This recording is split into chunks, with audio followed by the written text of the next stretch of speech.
Shut up and sit down.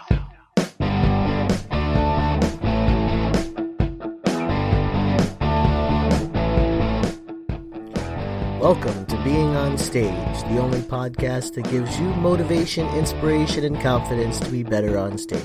No matter how you entertain, sing, dance, band, comedian, public speaking, MC, drag, burlesque, performance art, or street performer, this is the show for you.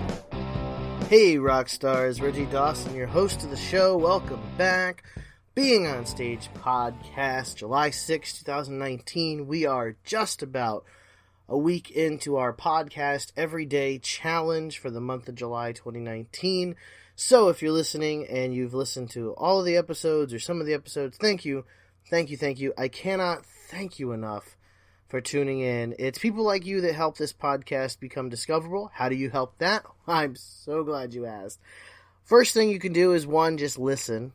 That always helps. Second thing you can do is go into iTunes or wherever it is you listen to podcasts, whether it's Spotify, iTunes, CastBox, Pocket Cast, wherever it is, and just leave a rating and a review and a comment on the podcast. And that helps other people find the show as well.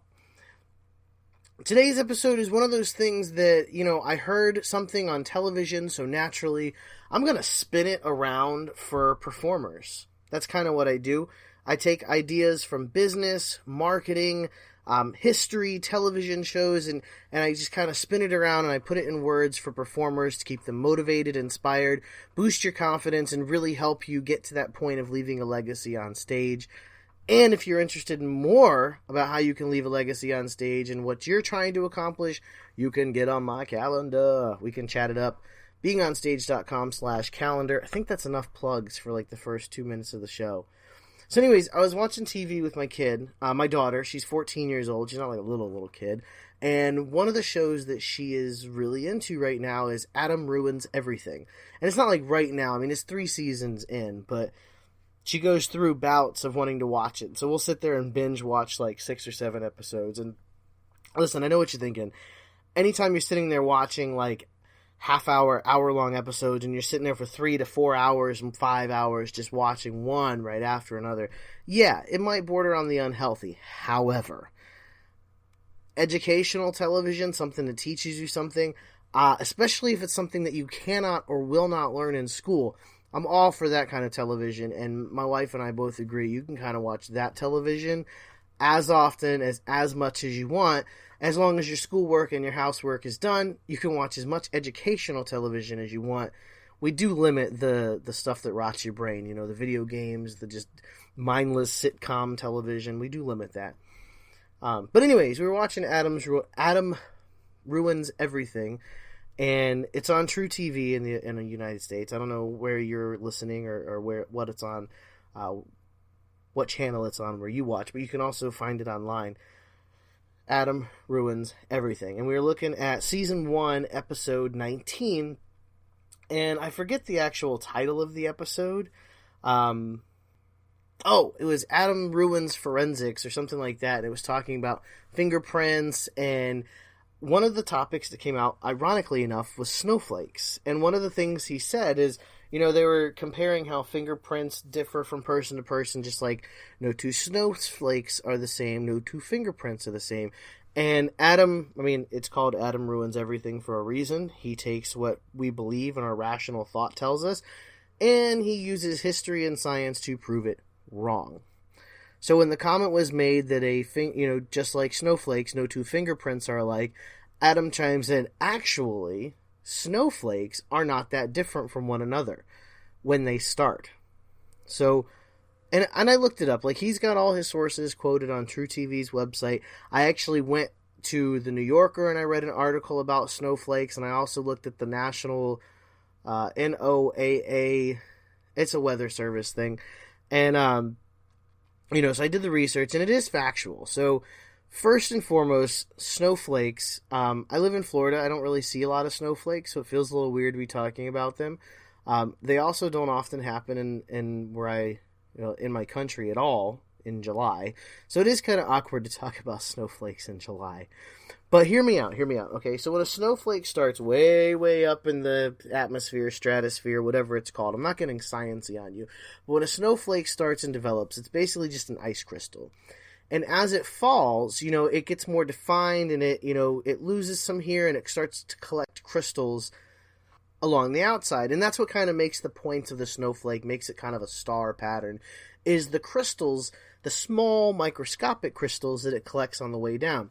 As those crystals collect onto this ice, like ball, ice cube, whatever we'll call it, it becomes a distinct shape. So what actually happens is when it's first starting out, it's just like everybody else. Okay? It's just like every other snowflake way up there. It's just basically an ice ball. It's a ice orb or whatever, if you will. And as it falls and collects more and more, it becomes more defined and more unique, and it becomes something beautiful. I mean, if you ever look at a snowflake close up, and not that I have, again, Florida boy, but if you ever get a chance to look at a snowflake under a microscope, they're absolutely gorgeous. And I've seen pictures and everything and videos. I've never seen it myself, but they're gorgeous to look at. So if you ever get that opportunity, take a look. So how does this tie into performing? What does this have to do with performing? Because that's what this podcast is. It's built for performers. Everything that I talk about and say is ultimately ends with performing on stage. Hence the title of the podcast, Being on Stage. Haha, all makes sense now, right? See what I did there? All right. Enough of the little side stupid comments that I make sometimes. So what does this have to do with performing? Well, I'll tell you. A lot of times when we're starting out, we're nervous. We don't think we're going to make it. Maybe there's internal voices, sometimes external voices, other people telling us we're crazy. Who do we think we are? This is reserved for the people that are truly amazing at what they do. I have no business being out there. But I got to tell you, that's every single person that has ever started anything. Not just performing, anything that you're going to start for the first time, you're going to go through that same nervous pattern that you get when going on stage. How a snowflake is like a performer, and what snowflakes have to do with this is, think about what I said about the snowflake. As it falls, it collects crystals. It collects little microscopic crystals that help define it and shape it. And the same thing happens to a performer. As you fall, and by fall, it doesn't necessarily mean that you're falling from grace and you're failing. No, you're going to fail. We're all going to fail. That's a part of growth. You cannot have growth without failure. It's not possible. I'm still coming to terms with it. It feels really odd to come to terms with. It doesn't make a whole lot of sense at first, but it's true. You cannot grow and move forward without failing. You've got to fall flat on your face in order to pick yourself up and stand strong. Period. So as you start to fall, or progress, we'll call it progress. As you start to fall and progress in your career, you're falling from the atmosphere down into the stratosphere, into the mesosphere, or whatever. My daughter took all this earth space science stuff. I don't know any of it. Please don't correct me. I apologize. I'm sure I've got it all backwards and upside down. But that's why I'm not a scientist. I'm a performance coach. Boom. So as the snowflake falls, it collects crystals, become more defined. Same thing happens to you. As you progress in your career, as you have experienced failures, as you experience heartache, as you experience pain, as you experience success, and as you continue to fall, you're collecting all of that onto the core that is yourself. When you first start, you have this thing that you do. You have this talent that you want to show on stage. So when you're first starting out, that's all you're just an ice ball of talent. And as you start to progress, and as you start to grow, and as you start to perform more and more and more, and you meet new people, and you try new things, and you learn new skills to support your talent, those are those little crystals that you're collecting. That's what's turning you in from an ice ball to a snowflake. So as you start to go forward, as you keep moving, keep that in mind, that you're going to become more defined and become that amazingly beautiful snowflake that you see under the microscopes, just by keeping going forward. You have to fall, you have to move forward, and that's what's going to define you. That's what's going to shape you into the performer that you are truly, truly meant to be. If there's something that you're struggling with, something you're trying to work through, I'm here for you. Hit me up. Hop on the calendar. Again, beingonstage.com/calendar. I cannot wait to talk to more people. It's very exciting to get to have these conversations with performers and really kind of work through things that they're working through. So thanks again for those of you that have signed up on the calendar. If you haven't done so yet, you definitely want to jump on that. It's not going away, but I'm just super, super, super stoked to talk to you.